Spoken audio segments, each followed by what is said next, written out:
Padre del cielo, amado Señor, en el nombre poderoso del Señor Jesús, presentamos a los hermanos, presentamos las clases que vamos a tener hoy día y la presencia del Espíritu Santo para que nos ayude, nos abra el entendimiento y nos dé la sabiduría de lo que necesitamos. Los que tienen que llegar, que vengan sin ninguna dificultad, sin ningún problema, que sus pasos sean guiados por los ángeles. Así es. Y el cuidado que nosotros tenemos que tener aquí también se lo dedicamos a los ángeles. Atamos al hombre fuerte que puede estar en este lugar y dedicamos las clases desde ahora en adelante al Espíritu Santo. Amén. Bien, estamos ahora ya en la clase número 8 y que tiene por título ¿Cómo funciona la tentación? Recuerden que toda esta trayectoria que estamos haciendo tiene que ver con la plenitud de la vida, con el crecimiento de lo mínimo al máximo. ¿Ok? Hemos estado hablando cómo funcionaba el corazón. ¿Se acuerdan que hablamos cómo funcionaba el corazón? Definimos qué es lo que era el corazón, definimos qué implicancia tenía el corazón en la vida del creyente. Luego también hablamos cómo funcionaba el amor, eso fue la clase pasada. Definimos el amor, definimos también la implicancia que tiene el amor en las relaciones interpersonales de los creyentes. Y hoy día es un tema que a lo mejor podría ser mal visto, pero es un elemento que es necesario para el crecimiento del creyente. La tentación. ¿Ya? Vamos a leer Santiago capítulo 1, verso 2 al 16. Ahí, en esos versículos, vamos a aprender varias cositas con respecto a la tentación.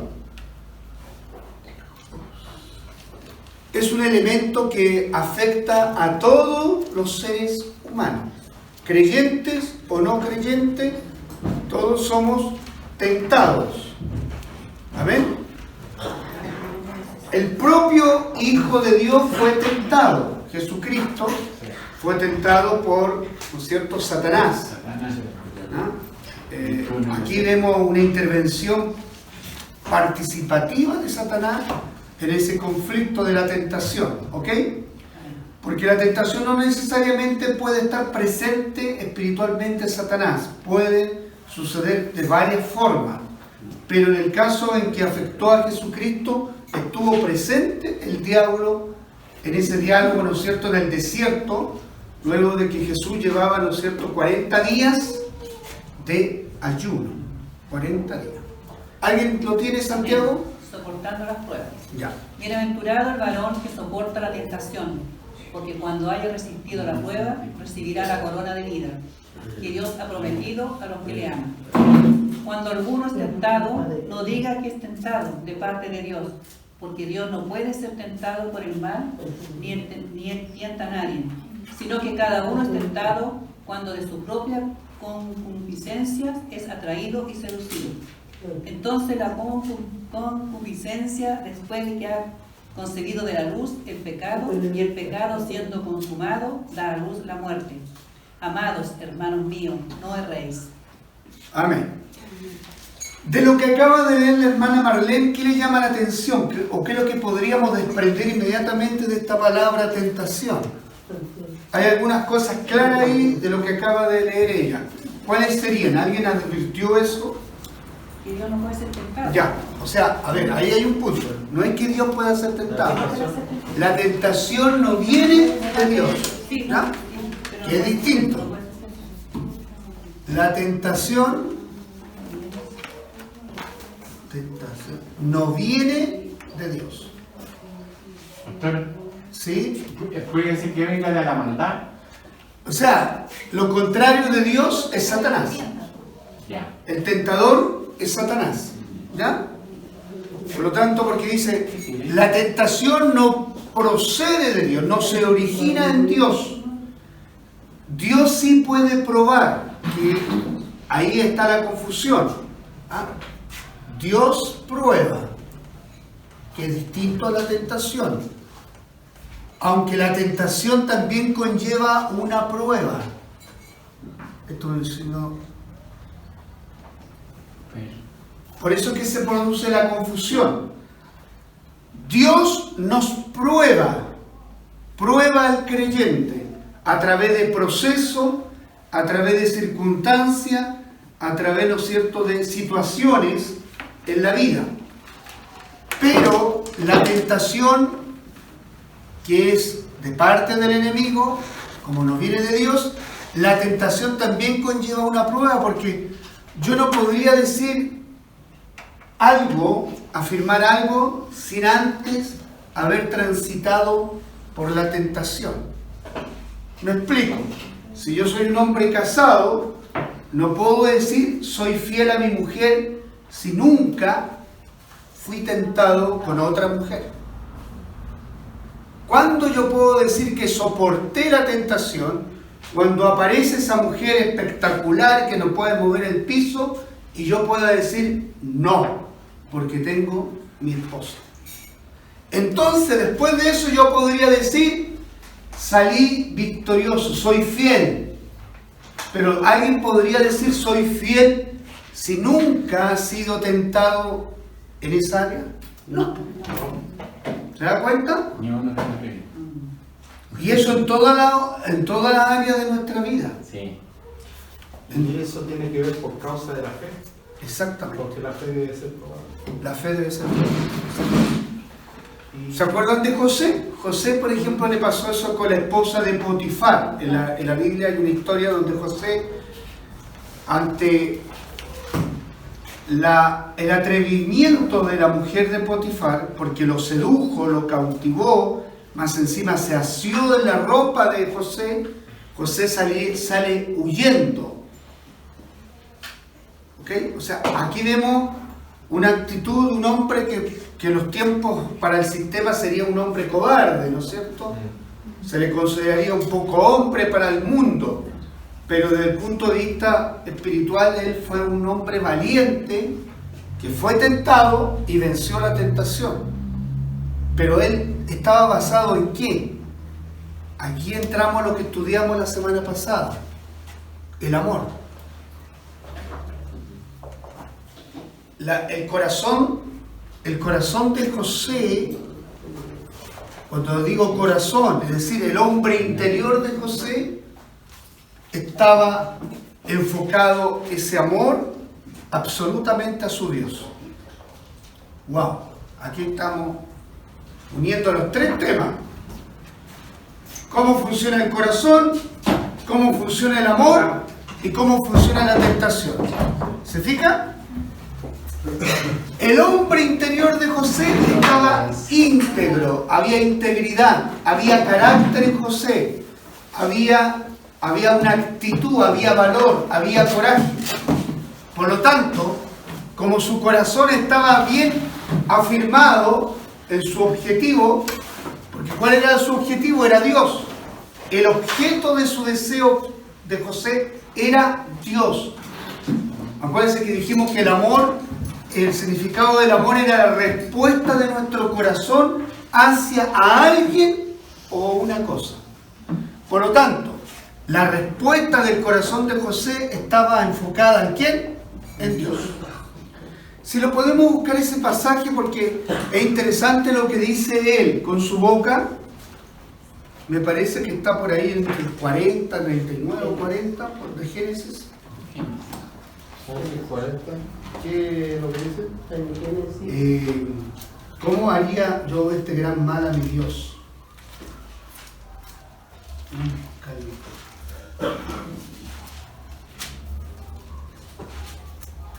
39. Sí.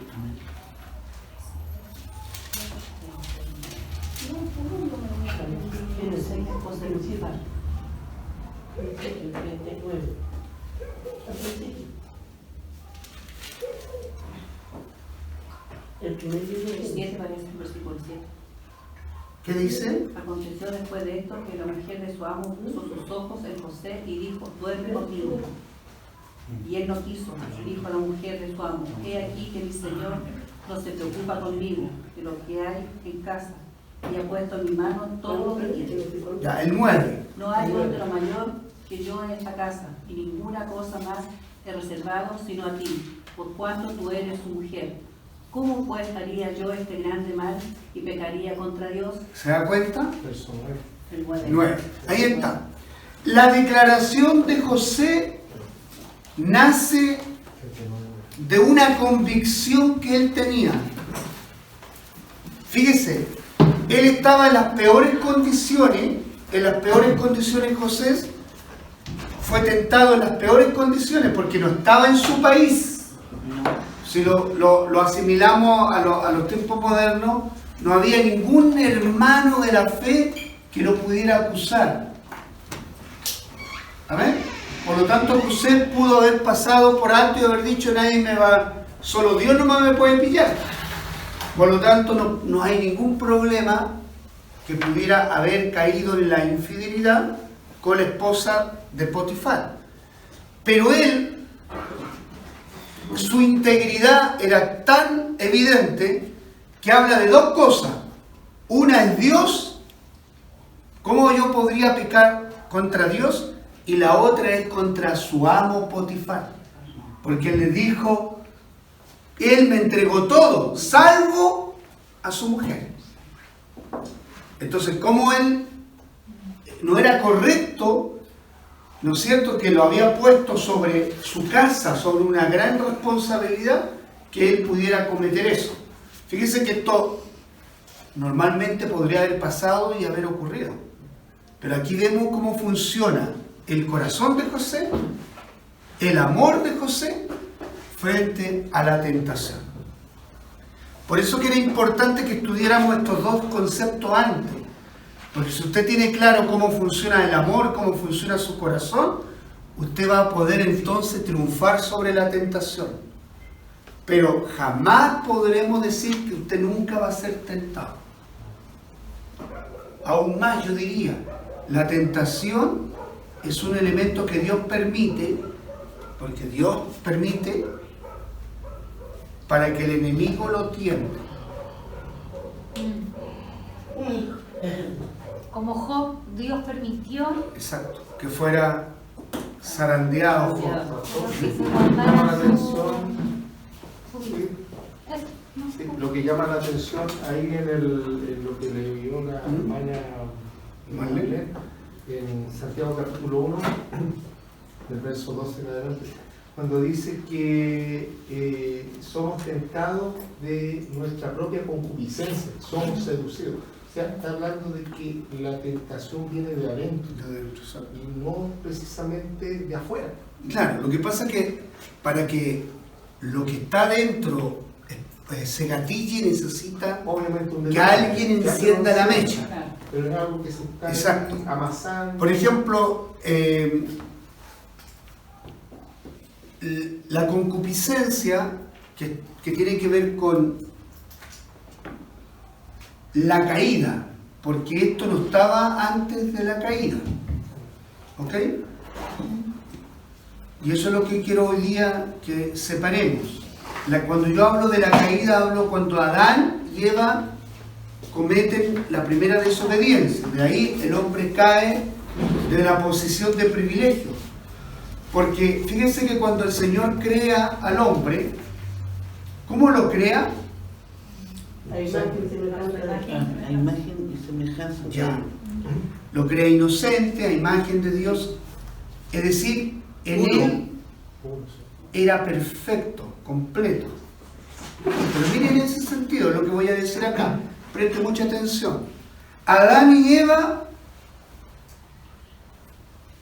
estaban completos, pero les tenían necesidades, que son dos cosas distintas.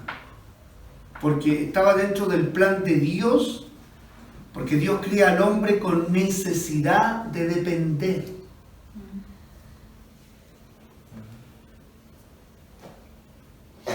O sea, el hombre y la mujer, quien quiera que sea, necesitamos de otro o de otra.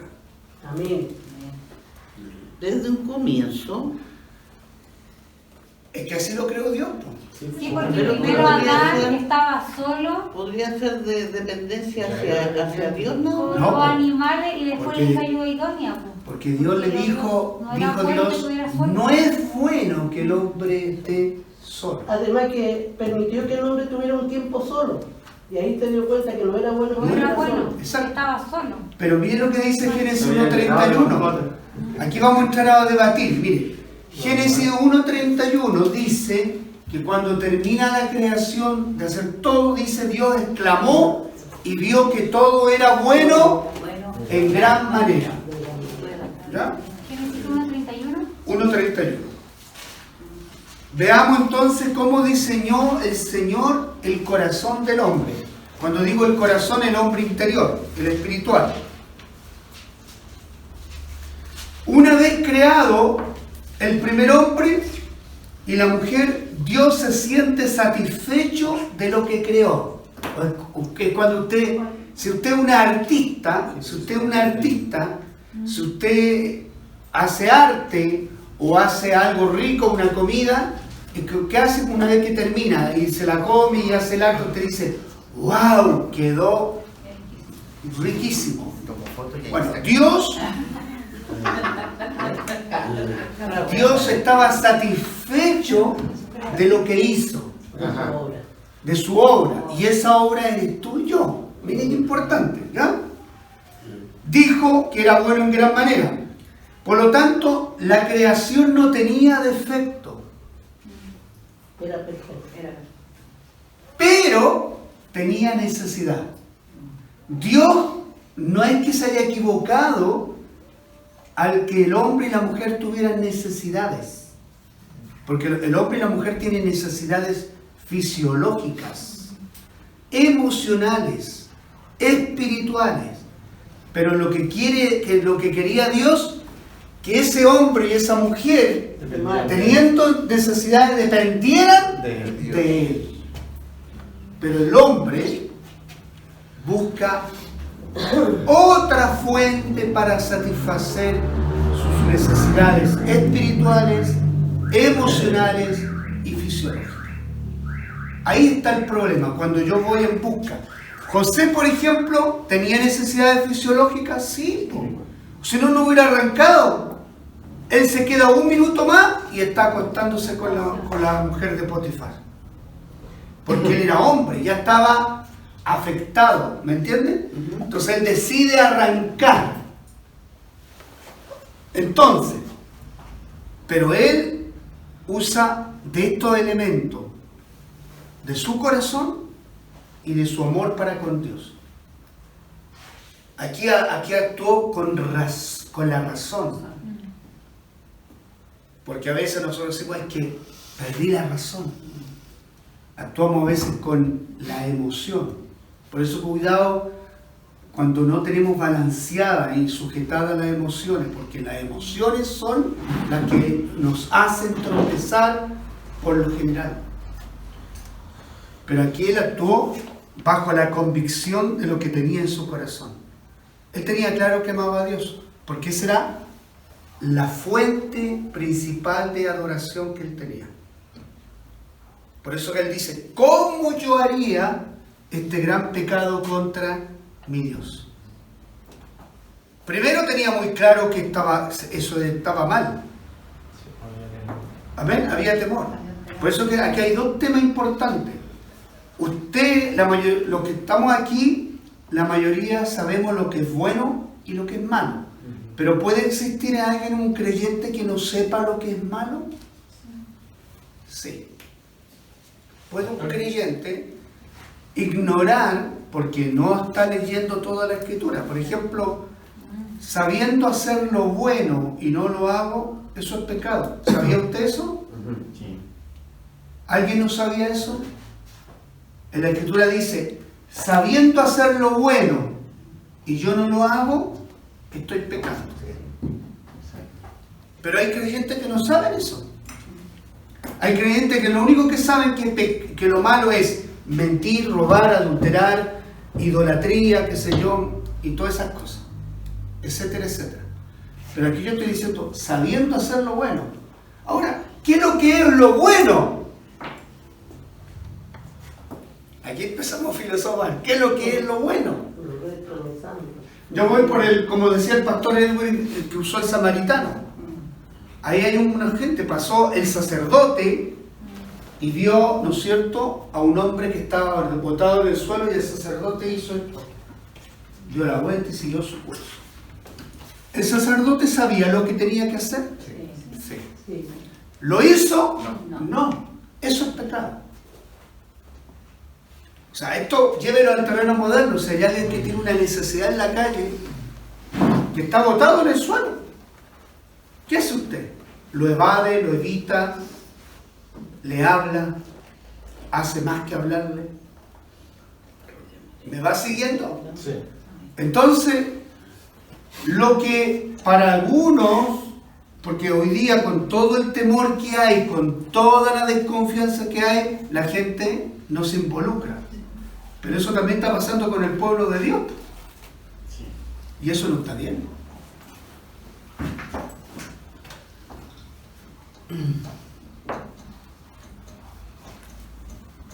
¿Amén? Bien. Entonces, en la creación no había ni un defecto. Todo lo que Dios creó era bueno en gran manera. ¿Ah? Las personas, por lo tanto, cuando fueron creadas no tenían fallas, no tenían errores y tampoco venían dañadas. ¿Adán venía dañado? ¿Lo creó Dios con daño? No.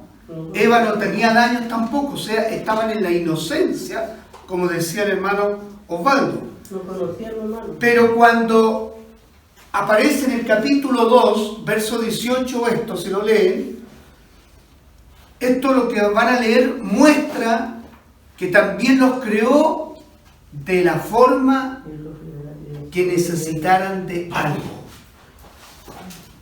Génesis 2, 18. Y dijo Jehová a Dios: no es bueno que el hombre esté solo, le haré ayuda idónea para él. Amén. ¿Se da cuenta? Entonces, él pensó en todo. Primero lo había creado a él. ¿Para qué creó al hombre? Para que el hombre tuviera dependencia con él, un vínculo con él, una relación con él. Decía, cuando uno tiene una relación con alguien, esa relación, cual sea, de amigo, padre, hijo, esposa, hermana, vecino, como usted le quiere llamar el vínculo, es un vínculo que dependen del uno del otro. Inevitablemente, aunque usted no lo quiera aceptar. Cuando yo me relaciono con alguien, quien quiera que sea, estoy dependiendo del otro. Y el otro está dependiendo de mí. Un vínculo de amistad, por ejemplo, supóngase que el amigo les pasa algo, ¿usted se va a quedar sin hacer nada? No. ¿Se da cuenta? Inevitablemente, en el corto, mediano o largo plazo, yo tengo que reaccionar, porque estamos hechos así. Esa es la forma como nos creó el Señor.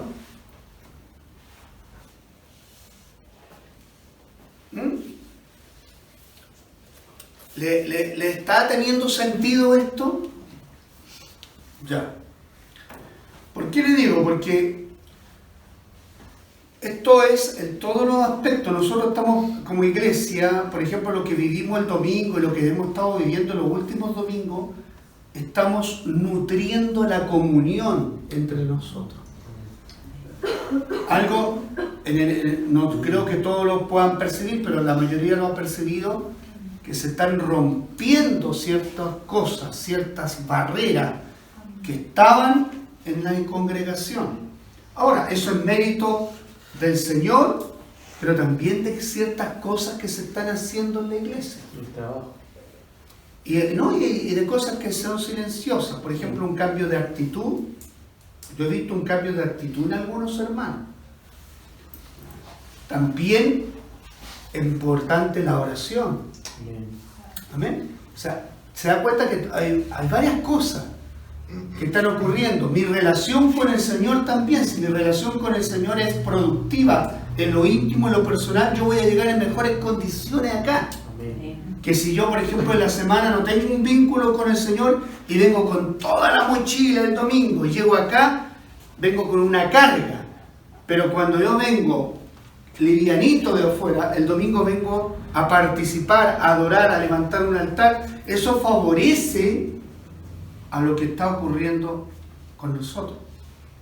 Y eso cuesta mantenerlo, cuesta. Porque ¿quién somos responsables de quebrar eso? Somos nosotros. Nosotros podemos quebrar esa unidad, eso es lo que está provocando, porque el Espíritu Santo se derrama así. Se mueve cuando hay comunión entre los hermanos, entendámoslo, hermanos. Esto es vital, por eso que yo no tengo que tener diferencia, ni pelea, ni enemistades con nadie, porque cuando ocurre eso, estoy poniendo en aprieto a la persona del Espíritu Santo para que el Espíritu Santo no haga lo que tenga que hacer con nosotros. ¿Amén? Entonces, el servicio no depende del pastor, el servicio no depende de la hermandad, el servicio depende de todos nosotros. Y a su vez dependemos del Señor, de su gracia, de su amor, de su poder, de su virtud. Entonces, podríamos decir, y definimos el primer concepto acerca de esto, del diseño del corazón. ¿Por qué digo del diseño del corazón? Para poder entender cómo funciona la tentación. 1. El ser humano fue creado sin defecto, pero con necesidades. Ese es el primer principio que tengo que tener claro. Fuimos creados sin defecto, pero con necesidades. Ahora, ¿qué pasó después que Adán y Eva pecaron? El ser humano tiene defectos y necesidades. O sea, quedamos igual con las necesidades, pero en peores condiciones. exactamente, por causa de la desobediencia del primer hombre. Como el primer hombre desobedeció, que dice, entró la muerte. ¿Ok? Entró la enfermedad. O sea, entró el pecado, entró la muerte, entró la enfermedad, la maldición. Y hoy día vemos, ¿no es cierto?, que eso está presente en el transcurso de mi carrera por la vida. ¿Nos enfermamos? Sí. Imagínense si esto no hubiera desobedecido a Adán y Eva, no hubiéramos tenido enfermedad. Necesidad sí, enfermedad no. Y no hubiera existido la muerte.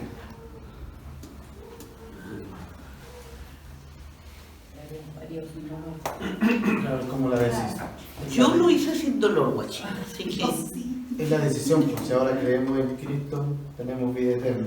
Exactamente. Si en ese momento ellos hubiesen creído, otra cosa no hubiese sido la historia. Hubiese sido la vida eterna mucho antes. Entonces,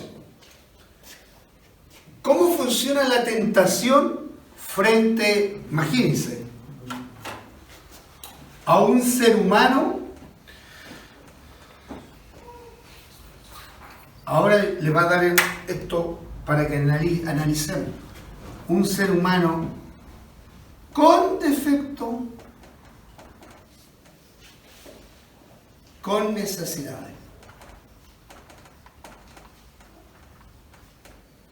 O sea, hoy día tú y yo estoy en peores condiciones que estuvo Adán y Eva. Porque Adán y Eva estaban sin defecto, pero con necesidades, y tenían comunión con Dios. Tenían una ventaja, estaban en el paraíso, tenían comunión con Dios, pero no tenían defecto. Hoy día somos bombardeados por todos lados. ¿Por qué? Porque el enemigo, como dices tú, la concupiscencia nace del corazón de nosotros, pero para encender la llama, el que provoca, el provocador, sabe que tenemos defectos, sabe que tenemos errores, sabe por dónde atacarnos. Cuando digo atacar no es que directamente, sino que él te cerca con cosas que son justamente las que tienen que ver con tus defectos y con tus necesidades y mis necesidades.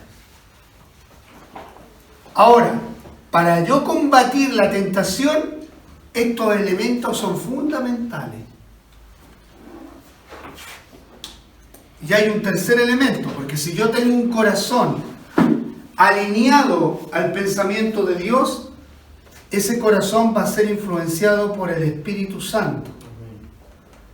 Y el Espíritu Santo funciona como un elemento que me da fuerza, me sostiene para vencer las tentaciones. Por eso que es tan vital ser llenos del Espíritu Santo. Lo que no tenía Adán y Eva. Por eso que el Señor nivela, porque es justo. Dios es justo. Como es justo, el Espíritu Santo no estaba llenando a Adán y Eva. Pero hoy día el creyente puede ser lleno del Espíritu Santo. Y un creyente lleno del Espíritu Santo es capaz, como dice Santiago, de soportar las tentaciones. Amén.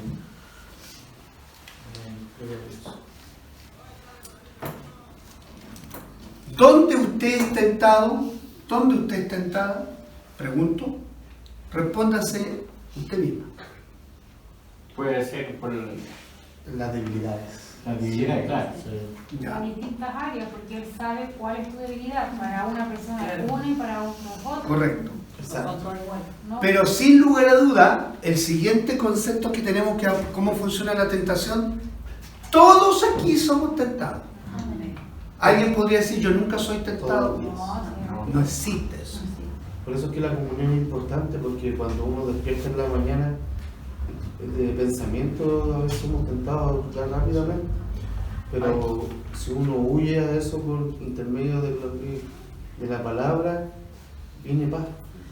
Viene paz y podemos porque dice si uno resiste, él huirá. Yo lo he ido poniendo en práctica. Yo lo he ido poniendo en práctica y el Señor, el Espíritu Santo actúa de inmediato, porque yo era una de esas personas de que empezaba mi lucha temprano y estaba todo el día pensando en cosas. Sin embargo, ahora dije, ya Señor, yo voy a poner en práctica tus, ¿cómo se dice? Tus promesas. Tus promesas, porque tú dijiste que iba a estar conmigo todos los días de mi vida. Si yo resisto, el diablo huirá. Y a veces sí cuesta, pero si uno lo hace, se activa y pasa. Amén. ¿Iba a decir algo tú? Sí, con respecto a la sabiduría que mencionas antes de tocar el tema de la tentación. De dar como un elemento importante para enfrentarla o para vivirla. Porque, bueno, uno cuando entiende sabiduría, bueno, el Antiguo Testamento dice que el principio de la sabiduría es el temor de Dios. Y después uno empieza a escudriñar un poquito más y define qué es el temor de Dios, realmente. Y ahí el temor de Dios habla que es un aborrecimiento al pecado mismo, a lo que Dios aborrece. A los labios mentirosos, al mal camino, a la soberbia. Son como tres cosas bien definidas. Amén. Cuando yo entiendo que el ser humano actual tiene defectos, debilidades, errores y tiene necesidades, entonces me hago la siguiente pregunta. ¿Los deseos más profundos de su corazón y de mi corazón serán un pecado?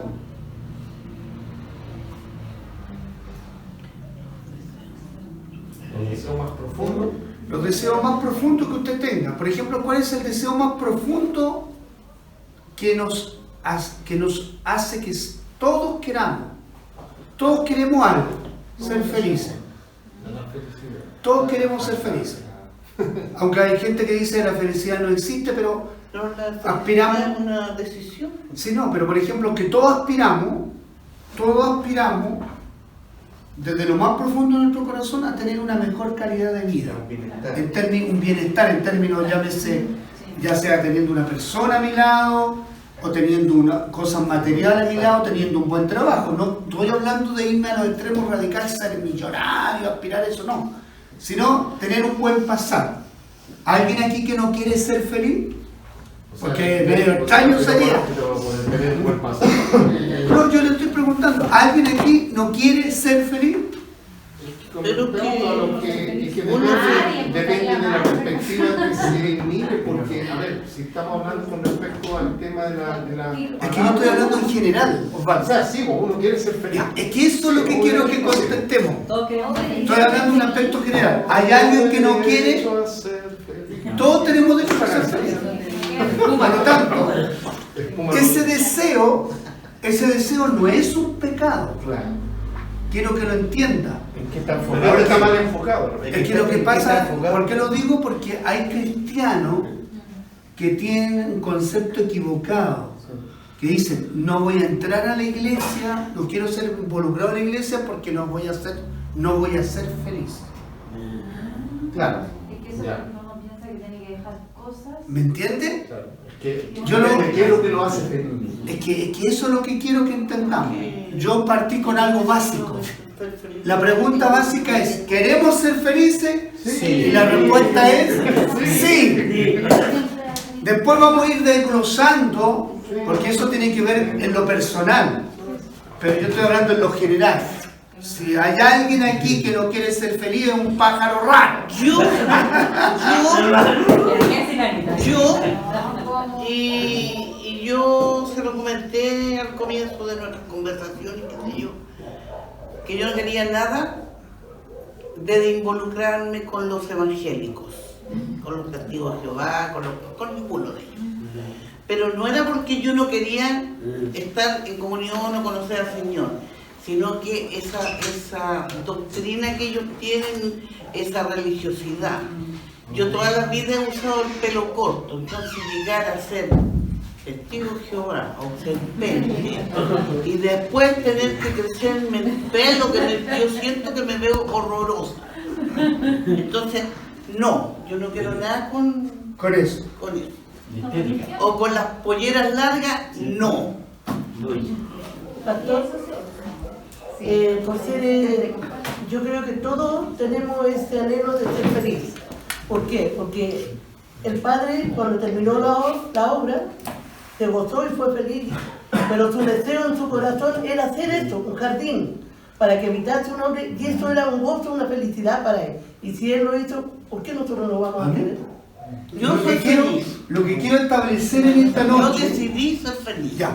Lo que quiero establecer en esta noche, que es legítimo que seamos felices. Amén. ¿Por qué? Porque cuando llegue gente aquí dañada, lastimada, nosotros tenemos que hacerle ver que llega a un lugar donde va a ser feliz. Ahora, no es el lugar físico, sino que es el Señor, la relación con el Señor. Mateo 16, 25.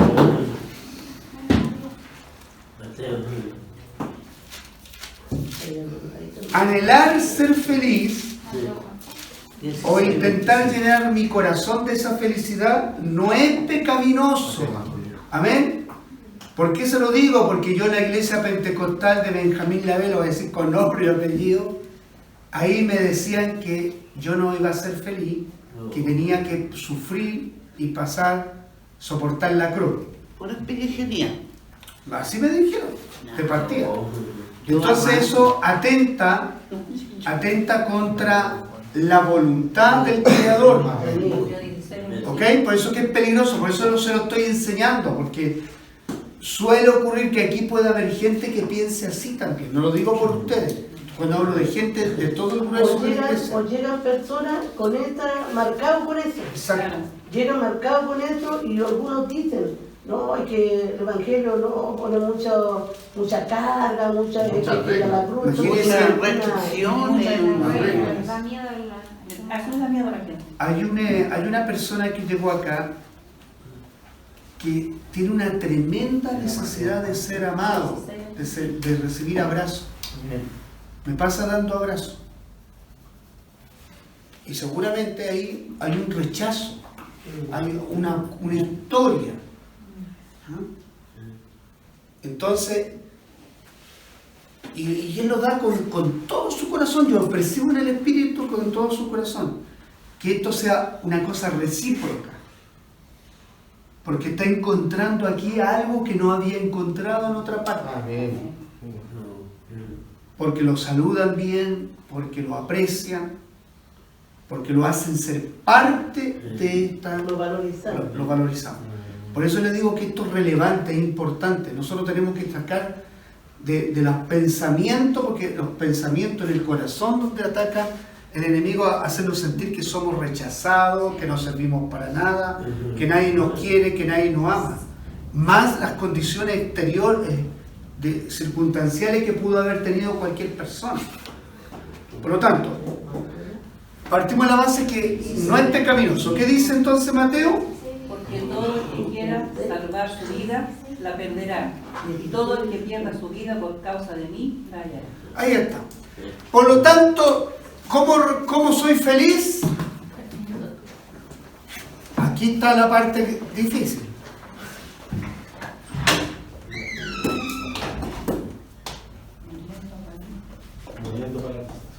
Muriendo para Cristo. Amén. ¿Qué está diciendo el Señor ahí? Que si yo pierdo mi vida por causa de Él, la voy Allá. a hallar. ¿Qué hallo? El tesoro. El tesoro, Amén. la vida, la felicidad, la fuente de la felicidad que es Cristo. Pero para eso yo tengo que morir a mi yo. Amén.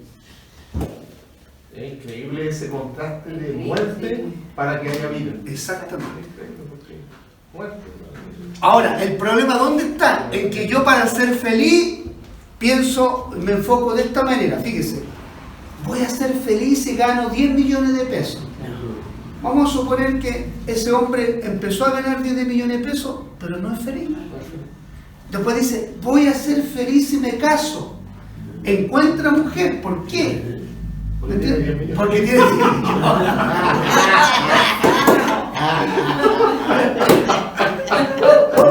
Ahora tiene 5. Yo pensé que iba a decir eso. Bueno, La mujer por causa natural, pero la necesidad sigue estando. Se va a formar en un buen candidato. se casa, pero sigue teniendo el mismo vacío. Sí. Después quiere un auto, una casa, fíjese, cualquier aspiración fuera del autor de la vida, que es Cristo, no va a hacerte feliz. No vas a hacer. Pero si yo logro poner mi vida rendida a Cristo, morir para Cristo, voy a encontrar la fuente de la felicidad. Y todo lo demás va a ser añadido, porque también esto quiero que lo entiendan. La gente cree que, entonces voy a ser feliz con el Señor, pero voy a tener una vida miserable aquí en la tierra. No necesariamente. No. Porque la Biblia dice buscar las cosas de Dios primeramente y todo lo demás. Mateo 6:33. Amén. Será añadido. Pero ojo, vuelvan a leer ese versículo. Para que todo se me añada, que tengo que buscar primero. Las cosas de arriba. Ya. ¿Y eso qué implica? Esto, Morir a lo... morir. El problema es que no siempre estoy muriendo. Soy como esas personas que todavía están con una patita viva, todavía aleteando, de repente está aleteando la mano. La vida que él tenía antes no armoniza Exacto. con lo que Dios me está poniendo delante, que es la nueva vida. Exactamente. Es una u otra. Es una u otra. Si buscas la felicidad antes que buscar a Cristo, no conseguirás nada. Si en cambio busco primero servirme a mí por delante, servirle a Él por delante de mi felicidad, obtendrás ambas cosas. Mire el secreto. O sea, si usted quiere las dos cosas, ponga al Señor adelante. ¿Qué está leyendo ahí? ¿Cuál? ¿Cuál está leyendo ahí? Le voy a dar la cita. Colosenses capítulo 3, verso 1-2. Colosenses capítulo 3, verso 1-2. Mateo 6:33 y 1 Juan 5:12. Primera de Juan 5:1. Mateo 6:33. Primera de Juan 5:12 dice: el que tiene al Hijo tiene la vida. Y el que tiene la vida tiene felicidad. Porque el concepto de vida que describe el texto, ¿ah? Exacto. Pero el concepto de la palabra viva no es de existir solamente. Porque nosotros entendemos, si yo tengo a Jesucristo tengo vida. ¿Qué entiendo yo? Tengo la vida, respiro, no, es existencia. Cuando digo vida significa plenitud. Y la plenitud involucra todo. Y es más profundo cuando dice Juan 17:3 que es conocer y relacionarse. Exactamente. Está medio enredado esto, ¿no? ¿Sí? Sí. ¿Ah? Esto es el camino para llegar a El tropiezo. En otras palabras, Se tentó de la risa. mi fuente de felicidad es Cristo.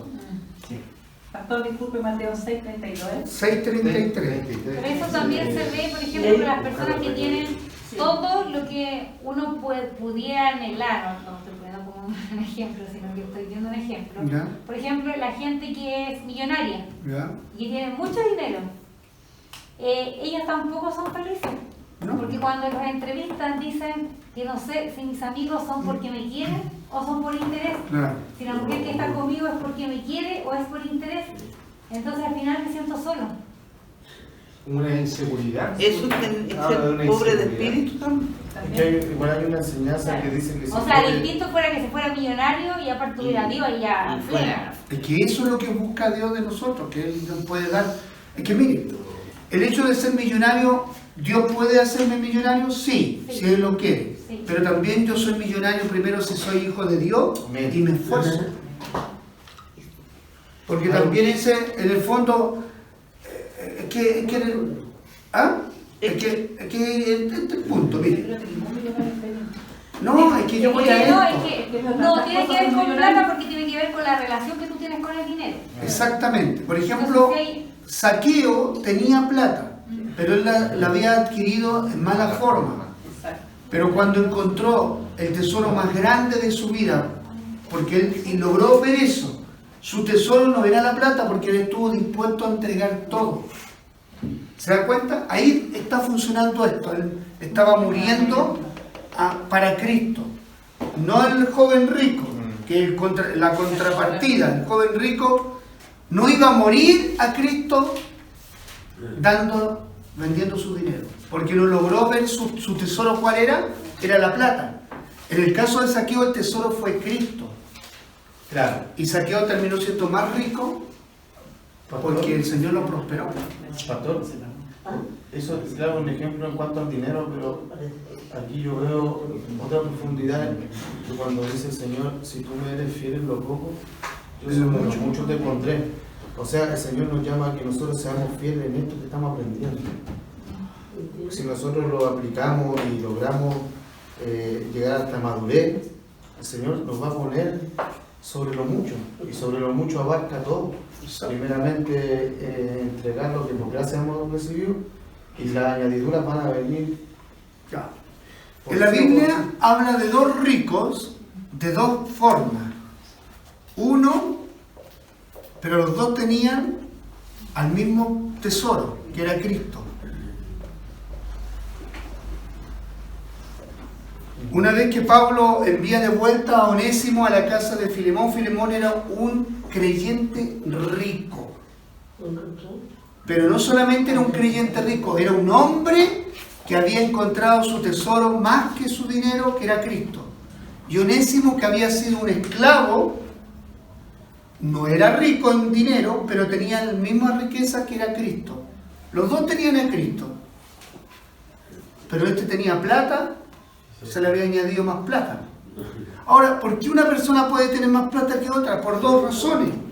Una, porque Dios así lo quiere, ojo, y yo no me tengo que sentir envidioso porque hay un hermano que prosperó en lo económico y yo no he prosperado. Y dos, puede ser que ese hermano se esforzó más que mí y tuvo sabiduría para hacer negocio. ¿Se acuerdan que hablamos del carácter en el caso del hijo pródigo? El hijo pródigo, ahí hay otro ejemplo. El hermano mayor hizo prosperar a su padre. El hermano menor le pidió la herencia y la malgastó. Vemos a dos hijos del mismo padre, pero con dos condiciones distintas. Uno era hijo, nunca salió de la casa de su padre y prosperaba porque le iba bien en los negocios. El otro hijo tenía a su padre, salió de la casa por voluntad propia, le pidió la herencia a su padre, malgastó el dinero y tuvo que reconocer cuál era el problema. El problema era su carácter. No era porque uno a veces de repente culpa hasta a Dios de eso. Usted y yo no tenemos que culpar a Dios porque un hermano o hermana es prosperada y bendecida y yo no soy prosperado y bendecido. Porque ahí, si usted está en esa postura, usted no está siendo rico en su fuente que es Cristo. Porque ahí hay unos elementos. Ahora, Dios, vuelvo a decir, es soberano en también decirle a alguien, usar a alguien que sea un hombre o una mujer que prospere. Lo puede hacer rico en lo material también. Ahora, uno tiene que ser agradecido de lo que tiene. Y de lo que no tiene. Sí, por todo tiempo. Porque eso puede cambiar en la situación en cualquier momento. El asunto del dinero es circunstancial. La vida eterna no es circunstancial. La Biblia dice igual que hay que dar gracias por lo bueno y por lo malo. Exacto. Pero vuelvo a insistir, uno debería examinar su corazón por si acaso, igual. O sea, yo me digo, yo debo examinar por qué, si estoy en Cristo, por qué me ocurren ciertas cosas que no están bien. Tienen que ver con mi carácter, con las características que yo lo he ido madurando. Yo no sé, voy a usar a Alejandro y de Jenny. En algún momento ustedes se pusieron de acuerdo quién iba a manejar las finanzas o no, como matrimonio. No. Ya. ¿Quién las maneja? No nos pusimos de acuerdo, pero ahora sí, en el momento que llega el dinero, lo conversamos. Por ejemplo, hacemos una lista.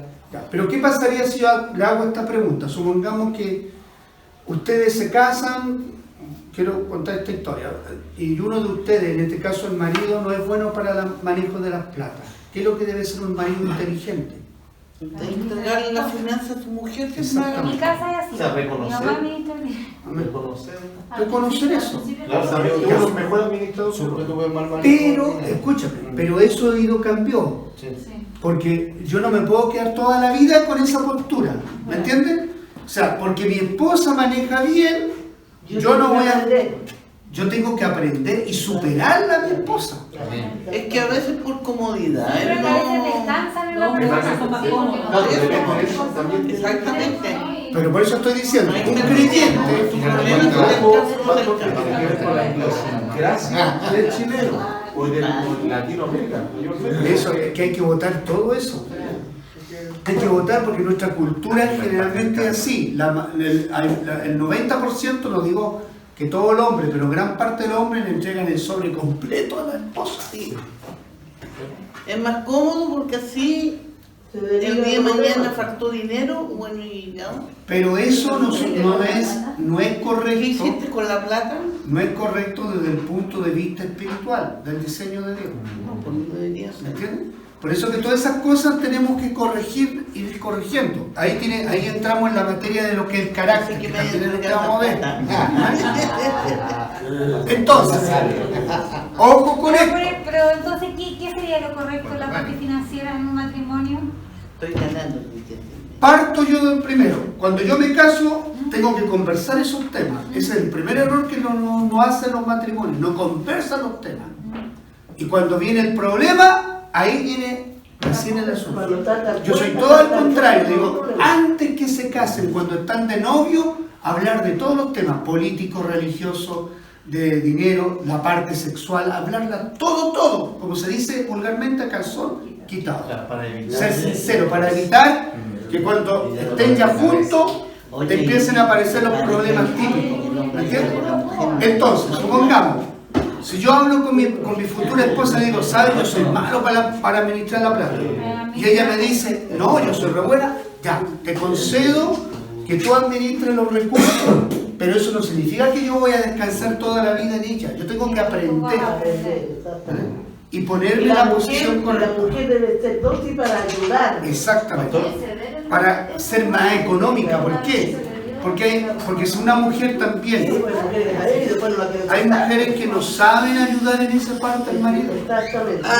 Lo siguen ayudando, lo siguen ayudando. Pero ¿qué pasa si los dos tienen sueldo y él como es hombre paga todo y yo pago Segundo, todo? No, pues ahí tienen que juntarse. Porque eso también se da. Porque de repente tu pareja, es que yo no puedo conocer, pero de repente tu pareja gana mucho más que tú, así te dobla el sueldo, te triplica el sueldo.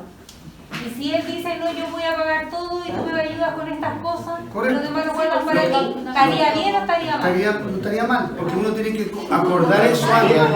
Hay que acordar eso antes. Y hay parejas que tampoco sueltan la verdad. ¿Cuánto ganas? Menos de lo que tú quieras. Pero eso no debería suceder, porque mire, uno de los principios de una relación es la confianza. Si no hay confianza, no hay transparencia, el matrimonio va para abajo, a destruirse, tarde o temprano. Porque lo mínimo uno tiene que ser honesto en todas las áreas, no tiene que quedar nada para su esposo o esposa, porque el diablo saca ventaja de las cosas que no conversamos. No, cada vez que nosotros vamos siendo más sinceros, porque yo, de verdad que yo he aprendido mucho, porque yo era un tipo que no tenía idea de cómo ser responsable, ni siquiera conmigo. Con tu vida. Claro. Entonces, desde ahí... Ya, mi hermano. Entonces, me pregunta, ¿por qué le puse tantos versículos bíblicos? Es importante porque así nos vamos orientando en la Escritura, nuestra fuente de conocimiento de Dios y de todo lo que Dios ha hecho es la palabra del Señor. Ok.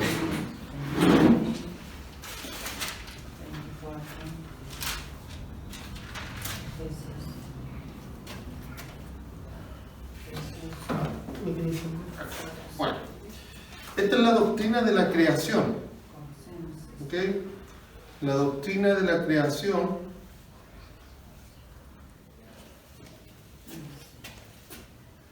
luego de haber ya pasado la doctrina de la Biblia, de la Escritura. Disculpe, hermano, ¿sí? ¿último es hebreo o hecho? Hebreos. Hebreos 1:3. Hay algunos versículos que se van a repetir, pero ¿por qué se repiten? Porque están hablando del mismo tema, ¿ya? Están hablando del mismo tema, ¿ya? Y están relacionados con el mismo tema, ¿ya? Pero tienen que ver con ambos temas, ¿ya? Están relacionados simplemente. Ok. Jeremías 32:17 dice: Ah, Señor Dios, he aquí tú hiciste los cielos y la tierra.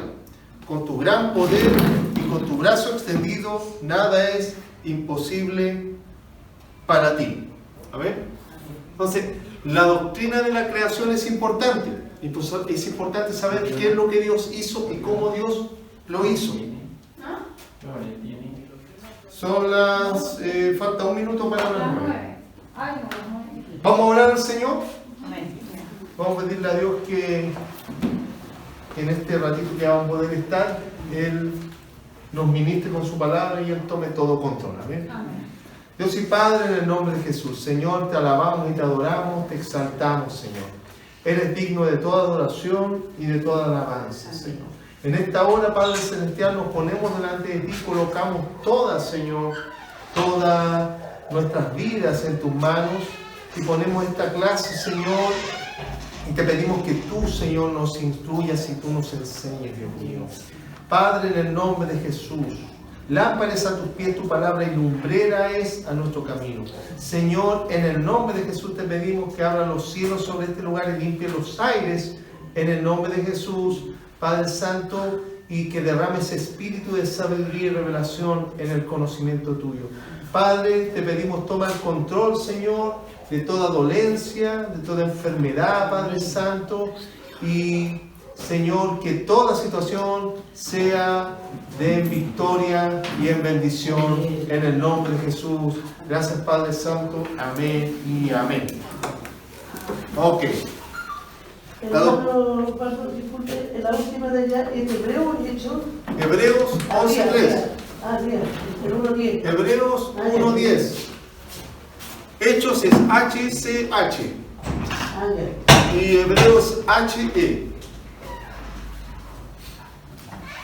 ¿Ya? Ok.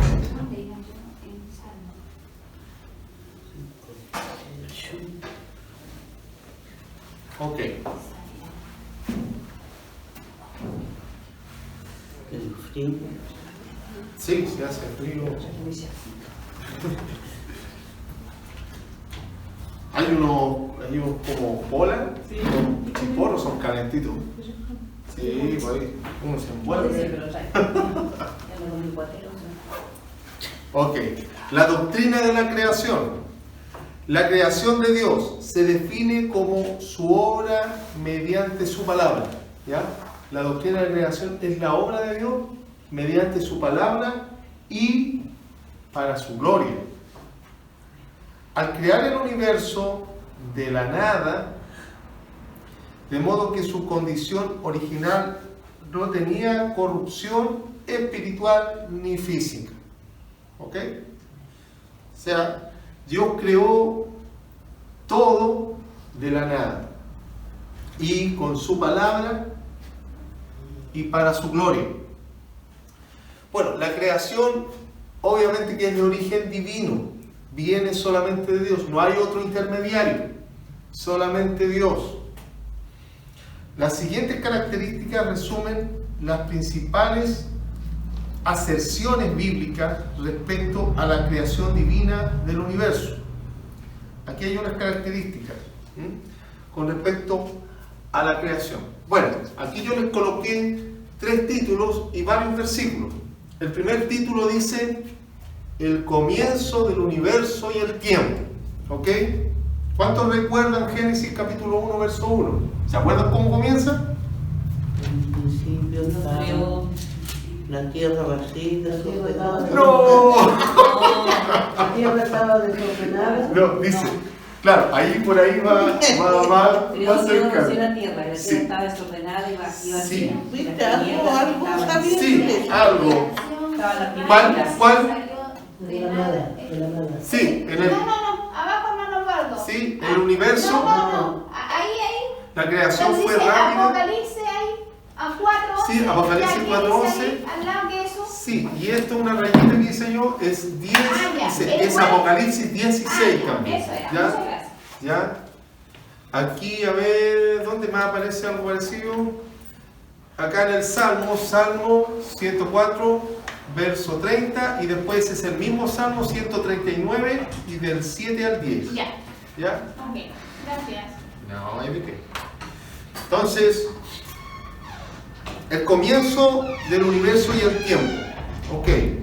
Como decía la hermana ahí, Génesis capítulo 1, verso 1, en el principio creó Dios los cielos y la tierra.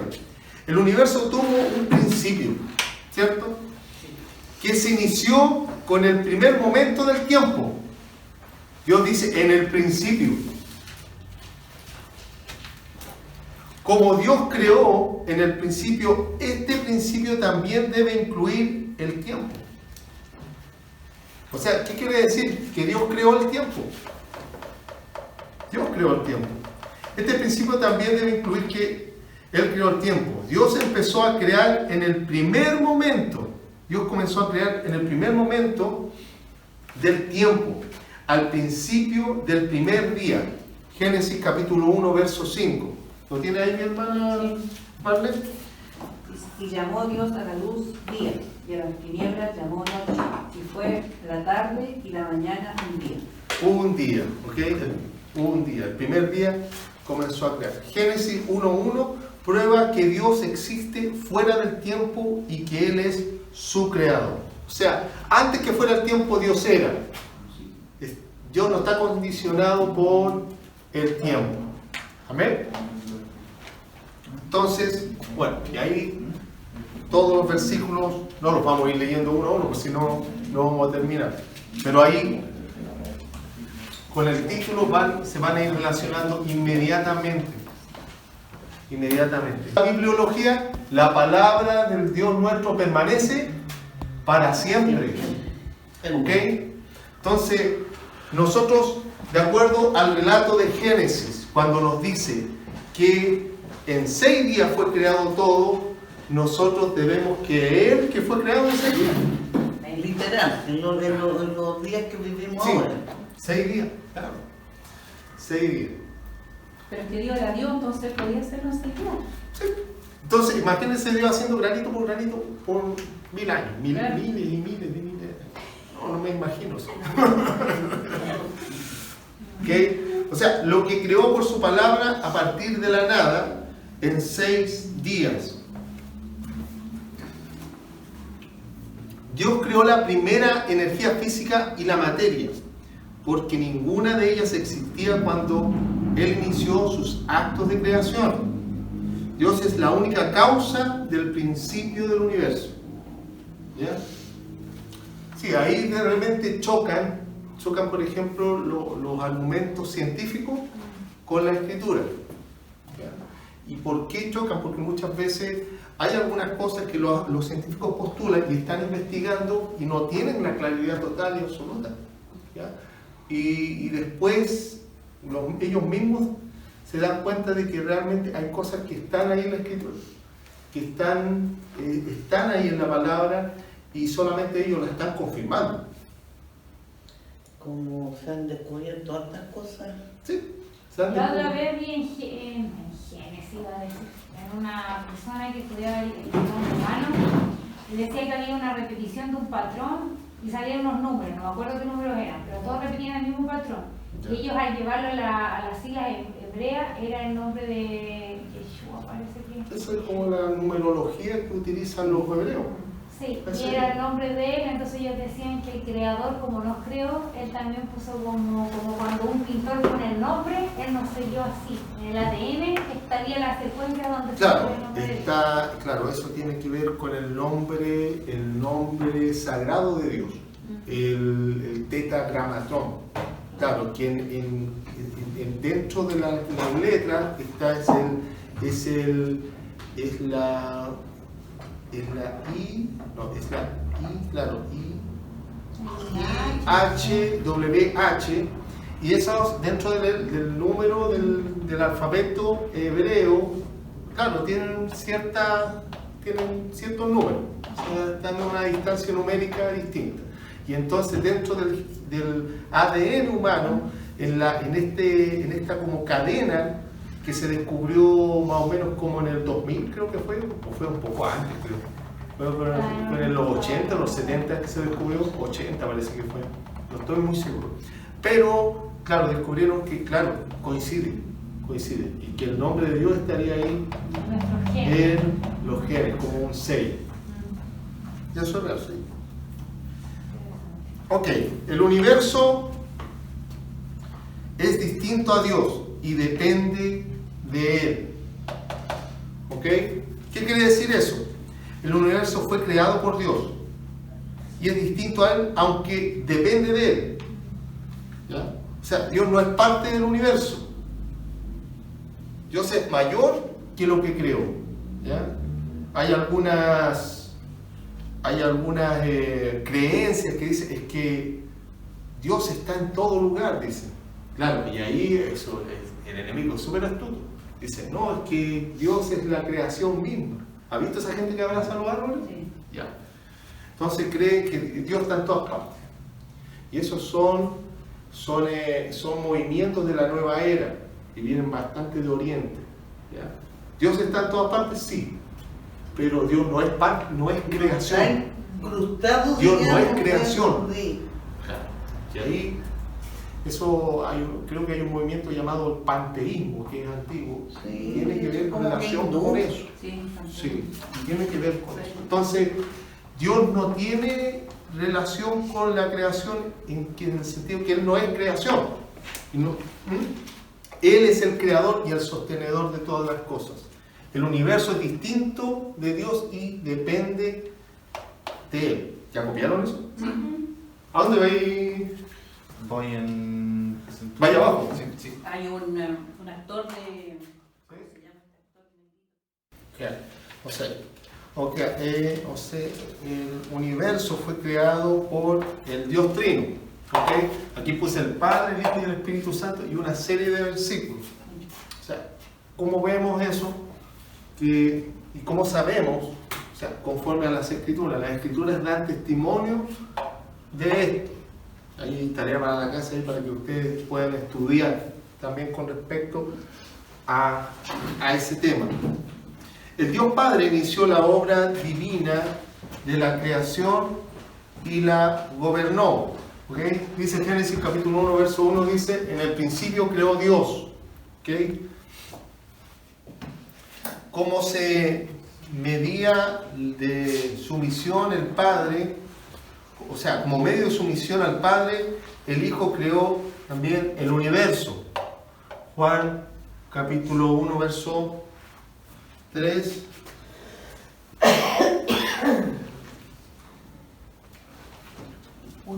Sí. Todas las cosas por Él fueron hechas y sin Él nada de lo que ha sido hecho fue hecho.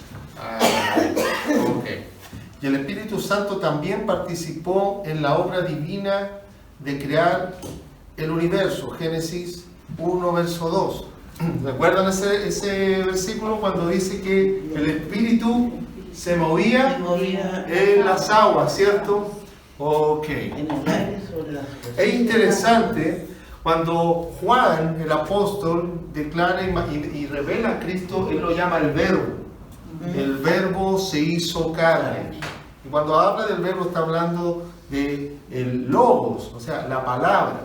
Cuando nosotros vamos a Génesis, vemos a Dios diciendo y fue hecho. Y vemos al Espíritu Santo también moviéndose ahí. Entonces ahí tenemos a la Trinidad, tenemos a Dios, el Padre, tenemos la palabra que es el Hijo y tenemos también al Espíritu Santo. En la creación del universo. Esta obra no fue distribuida, más bien cada persona de la Trinidad actuó en concierto con las otras dos. A Dios Padre se le ve como la fuente, a Dios Hijo como el mediador de los actos de la creación y al Espíritu Santo como el agente de dichos actos. O sea, los tres están actuando ahí. Dios, el único Dios en tres personas. Ok, el hombre fue creado de forma directa y especial. ¿Por qué razón? Fue creado de forma directa y especial. ¿Algunos recuerdan el relato? Porque fue creado a imagen y semejanza a Él. Ya, ok, sí, eso es bastante importante. Pero hay otro punto también. ¿Por qué el hombre fue creado de forma directa y especial? ¿Ya? ¿Ok? A imagen de Dios, sí. A imagen de Dios, ¿sí? Fue hecho. Y también hay otro punto importante. De acuerdo al relato bíblico, ¿ya? La Escritura dice que Dios dijo y fueron hechas las cosas. Pero en el hombre dice que Él lo creó con sus manos. ¿Recuerdan? ¿Tiene el relato ahí? ¿Sopló aliento de vida en él por y sopló también aliento de él. O sea, lo hizo con sus manos, o sea, la arcilla y el barro y el resto le dio vida. Sí, eso es Génesis capítulo 2, verso 7. 2:7 dice: Entonces Jehová, Dios formó al hombre de polvo de la tierra y sopló en su nariz aliento de vida. Y fue el hombre un ser viviente. Y fue el hombre un ser viviente. ¿Okay? O sea, ahí dice que lo formó de las manos. Bueno, nosotros veníamos estudiando hace un tiempo atrás sobre la teología de Dios y vimos que cuando la Biblia habla de las manos, y estamos hablando, o de los pies, o de la boca, de los ojos, está hablando de la antropomorfía. ¿Recuerdan? Es un fenómeno antropomórfico, que quiere decir que Dios es espíritu. ¿Ya? Entonces, claro, ahí quiere decir que Dios puso un énfasis especial con respecto a la creación del hombre. Precisamente, lo hizo distinto a todos los demás. El hombre fue distinto. El hombre y la mujer. Ok, Dios creó a Adán y a Eva de manera directa y especial, como apogeo de la obra divina de la creación. O sea, la culmine, fue lo último que creó. Adán fue creado primero del polvo de la tierra y después Dios formó a Eva de una de las costillas del hombre. Eran personas individuales y fueron creadas en el sexto y último día de la creación.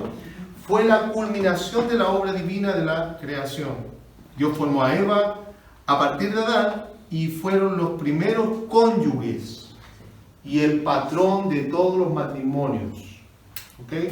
Ahí dice Génesis 2:24, dice que 2:24. Por esto dejará el hombre a su padre y a su madre y se unirá a su mujer y ambos serán una sola carne. Ok. Ya, el hombre fue creado para gobernar.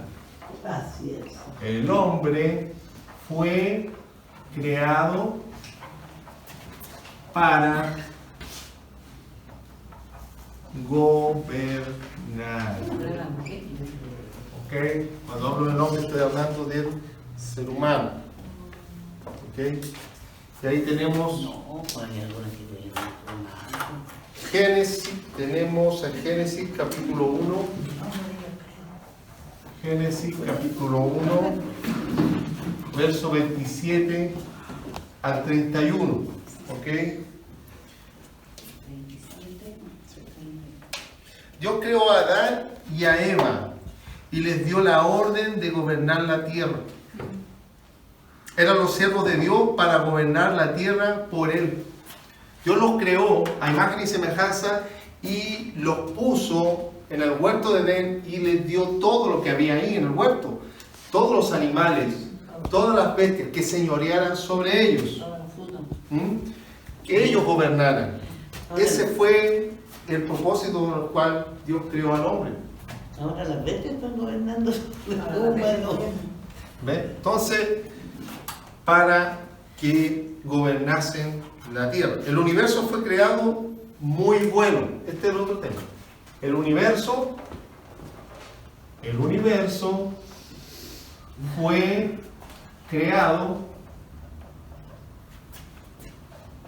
muy bueno. ¿Escuchado ahora cuando dice la escritura ahí en Génesis? Y vio Dios que lo que creó fue bueno. Fue bueno. Fue bueno. Dios creó de una forma completa y perfecta el universo.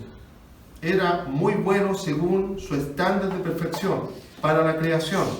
¿Ya? Ahí Génesis capítulo 1 verso 31, ahí si lo pueden anotar.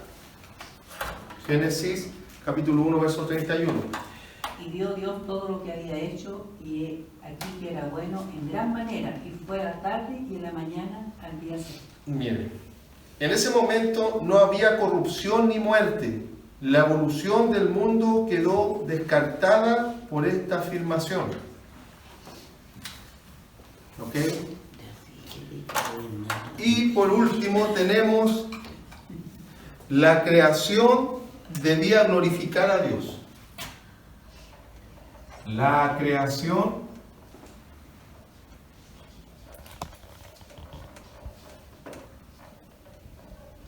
debía glorificar a Dios. ¿Ok? ¿Puedo borrar acá? Sí. Ok.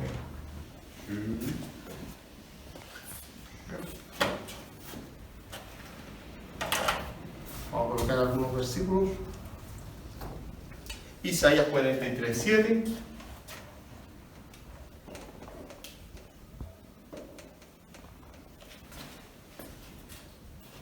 Y también el capítulo 60 y el verso 21.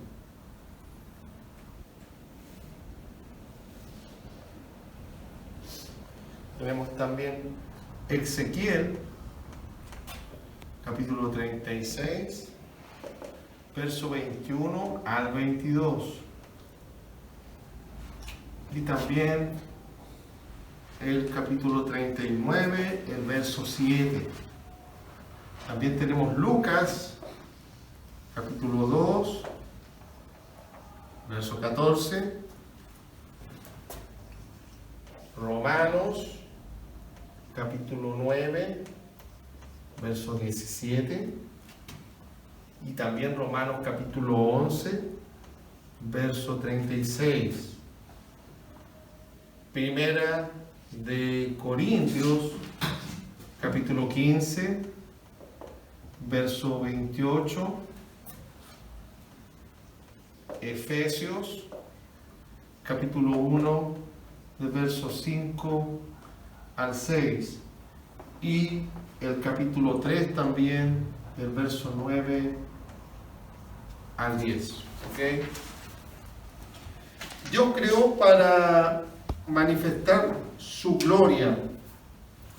La creación, para ese fin la hizo, para manifestar su gloria. La creación fue un acto totalmente libre por parte de Dios. Él creó el universo para mostrar su grandeza, para demostrar su excelencia y para deleitarse en su obra.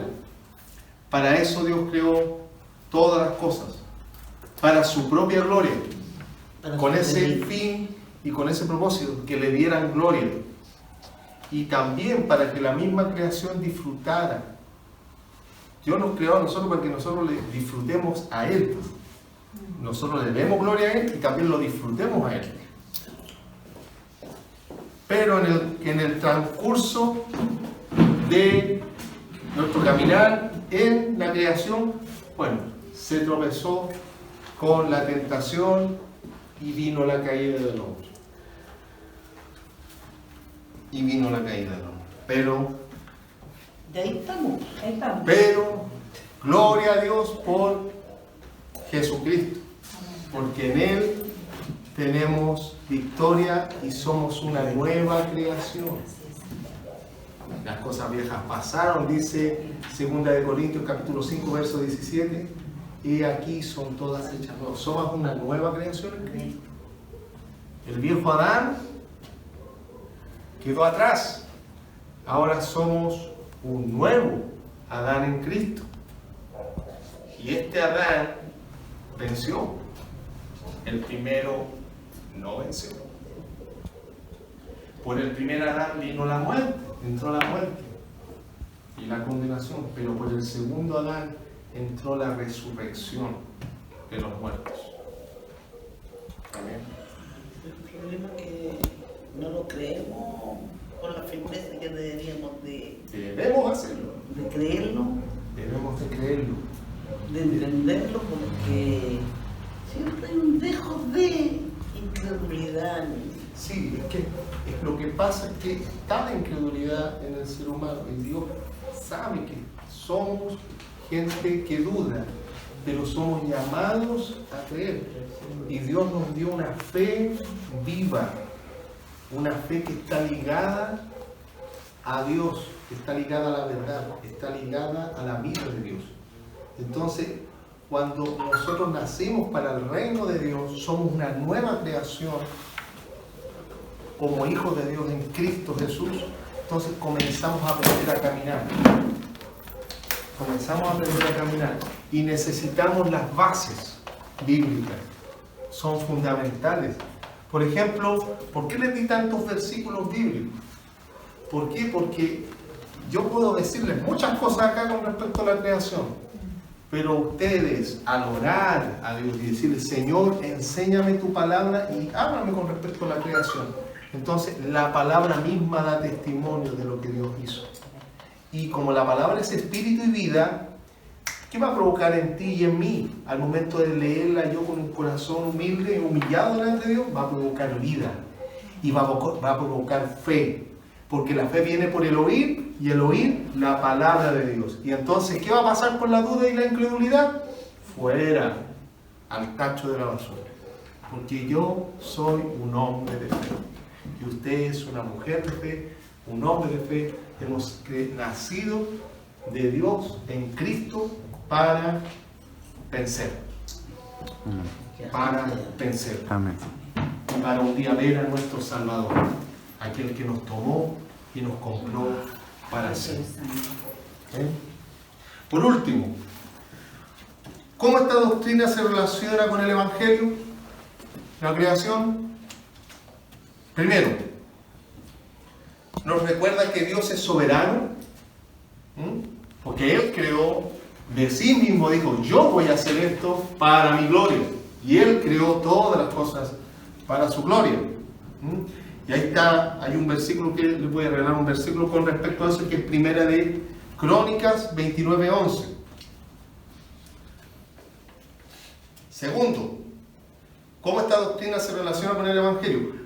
Pablo dice que todas las bendiciones espirituales, y eso está relacionado con la salvación, que hemos recibido de la mano de Dios, han venido a nosotros de acuerdo a su plan eterno de salvación. ¿Ya? Que dice Efesios capítulo 1 del verso 3 al 6. Ay, yo lo voy a buscar y lo voy a leer.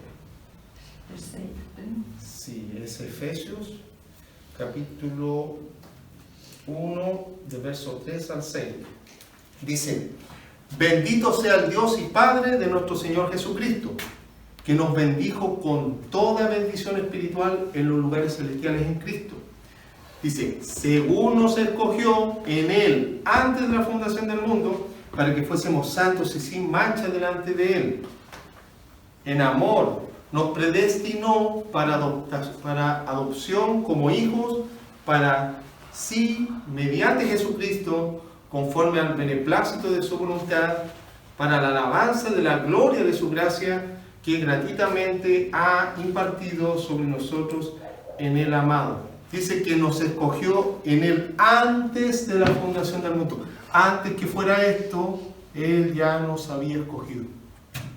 ¡Qué tremendo! O sea, wow. Sí. Tremendo. O sea, Dios ya nos tenía en mente para que un día le conociéramos. Para que un día viéramos a Cristo y le hiciéramos nuestro Salvador y Señor. Eso es, pero tremendo. Eso te ayuda a que tu corazón sea afirmado en tu fe y tú puedas tener confianza, que a pesar de que uno pueda cometer errores, pueda cambiar y tú te veas, pero yo soy tan imperfecto y soy pecador, pero Dios me amó para ponerme en un camino de perfección y poder un día llegar a ser como Cristo, por el poder de la voluntad misma de Dios que Él determinó aquello. ¿Ok? Tercero, Dios es soberano sobre la creación y conoce el principio y el final, y todos rendirán cuenta delante de Él. O sea, todos y absolutamente todos un día vamos a rendir cuenta delante de Él. ¿Ven? Pero ¿se acuerdan lo que dice Romanos capítulo 8, verso 1? Ninguna condenación hay para los que están en Cristo Jesús. Si estamos en Él, ¿qué significa estar en Él? Creemos en Él, confiamos en Él como nuestro Salvador Señor, vemos nuestra imperfección, somos pecadores. Estamos en Él y estamos seguros. Y podemos un día atravesar el velo de la muerte y encontrarnos con nuestro glorioso Salvador. Y eso sí que tiene y huele a victoria. Huele a victoria en Cristo. ¿Amén? Bien, mis hermanos, vamos a dejarlo hasta ahí. Terminamos un poquito más tarde, pero gracias a Dios pudimos impartir la clase. ¿Alguien quiere decir algo? Yo tengo